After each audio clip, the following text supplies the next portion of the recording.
皆さんこんにちはအခုကတော့ဒီ Speed Master and Fight Speed Master reading ထဲရပါတော့ဒီစာအုပ်ထဲကနံပါတ်2ကိုဆက်ပြီးတော့လေ့လာသွားမှာဖြစ်ပါတယ်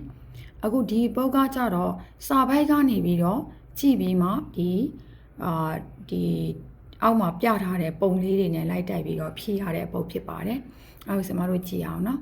စာပိုက်အရင်ဖတ်ကြည့်အောင်နော်私の家族は5人家族ですကျွန်တော်ရဲ့မိသားစုက9ယောက်နော်9ယောက်ရှိပါတယ်မိသားစု9ယောက်ရှိပါတယ်တဲ့ချီချီတို့ဟာဟာတို့အာနီတို့အိုတိုတိုဒက်အဖေရဲ့အမေရဲ့အကိုနဲ့ညီလေးမောင်လေးပေါ့နော်မောင်လေးဖြစ်ပါတယ်ဒါအောက်မှာဟိုပါပေါ့ယောက်ျားလေးဆိုရင်လည်းညီလေးပေါ့နော်ဖြောတိုင်တဲ့ညီကိုမောင်နှမထဲမှာအွန်နာဝမိန်းကလေးကတော့ဝါတာရှိရှိခအီနိုင်တော်တဲ့ကျွန်တော်ကလွဲပြီးတော့မရှိတဲ့အတွက်ကြောင့်ဇူမာရာနိုင်ဒက်ညီငွေးစရာကောင်းတယ်ပေါ့နော်ပြင်းစရာကောင်းတယ်ပေါ့နော်ခိုတယ်ဝဒီဟာကတော့ကျော်နေမနစ်တုံးကဣ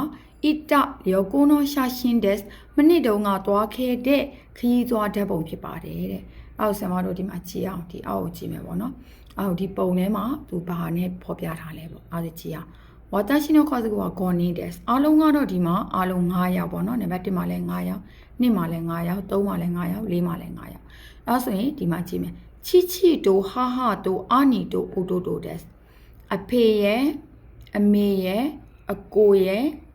မောင်လေးညီလေးပေါ့နော်အဲဆိုဒီထဲမှာမှသူကဒီမှာမိန်းကလေးတယောက်ပါတယ်ဒါသူညီကိုမောင်နှမထဲမှာအော်နာဝါတာရှိရှိခအီနိုင်တော်တယ်မိန်းကလေးကကြတော့ကျမကလွဲပြီးတော့မရှိတဲ့အတွက်ကြောင့်မို့လို့ဒါဆိုမိန်းကလေးတယောက်ပါရမယ်ဒီမှာတော့မိန်းကလေးပါတယ်